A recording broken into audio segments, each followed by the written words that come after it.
Like, I'm speaking my experience on my situation, on how I was dealing with dude, and he was a menace, bro. He's a monster. That's it. That's it. He ain't do right by nobody. He ain't do right by us. Like, honestly, y'all, we should have been his at that time. We should have been the biggest group in the nation. But I mean, looking back at it now, you can see why, you know, the artists at Bad Boy had the problems that they did, because you see who we dealing with. But I ain't salty about it. I ain't what's the word? I ain't like depressed about it. I ain't like sulking and woe is me. I'm like, you know what? Because that shit happened when we were so young. It just gave me like really good insight and taught me a lot on really how to move in this industry and like the real shit of it and what's fake. You know what I mean? Yo, so we back in here for another edition of F-ya-Motha, and that was ex-Bad Boy artist Dustin Michaels from B5. I have never heard of these niggas in the history of niggerdom. It sounded like Puffy was signing people for tax write-offs. Like he was signing them, shelving their ass. This nigga, while there is nothing wrong with whatever lifestyle you choose, he sounds like some of the male escorts that was named in the indictment against him. I'm just gonna put that out there. I'm not saying this guy is, but maybe he was part of a band called B5, but maybe that was just a cover. Probably was a sex worker. He was like offered, sold dreams and nightmares. And I think a lot of these people actually, like Puffy was out here selling them dreams and nightmares, right? Selling them dreams in a bottle. He was telling them he was gonna make them blow, and they was gonna be the biggest thing, and they was gonna be a superstar, and they believed him. Ain't no excuse. You weren't that damn young. This nigga clearly looks like he's about 38. So he had to be about, what, 18, 19? If he was legal. He's at least 40. But that being said, there's a lot of shit that I knew that was right and wrong. And nobody could pull no fast one on me when I was 20 years old. What the fuck is their excuse? They're just making shit up.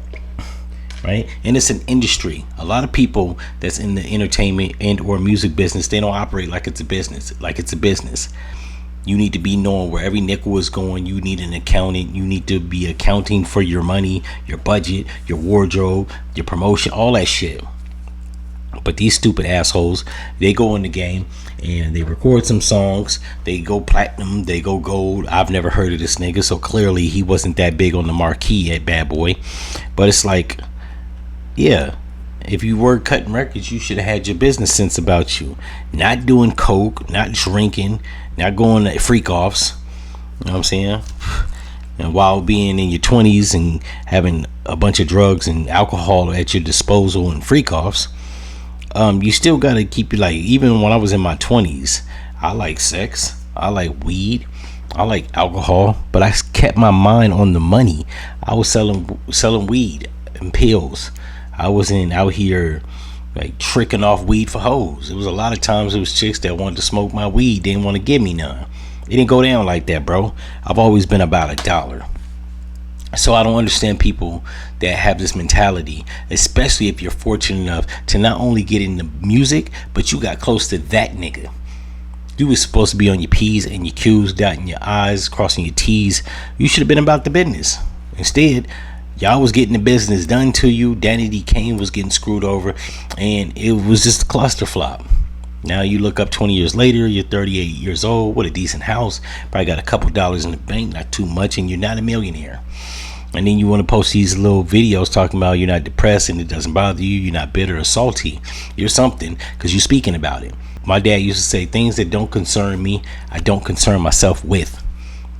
And I don't take personal pleasure in another person's downfall or unfortunate situations. You're either taking pleasure in his unfortunate situation of being locked up, or you bitter. Because like I said, if it doesn't bother you, like things that don't bother me, I'm not bitter about. I don't speak on. I let bygones be bygones. It's water under the bridge. I move on.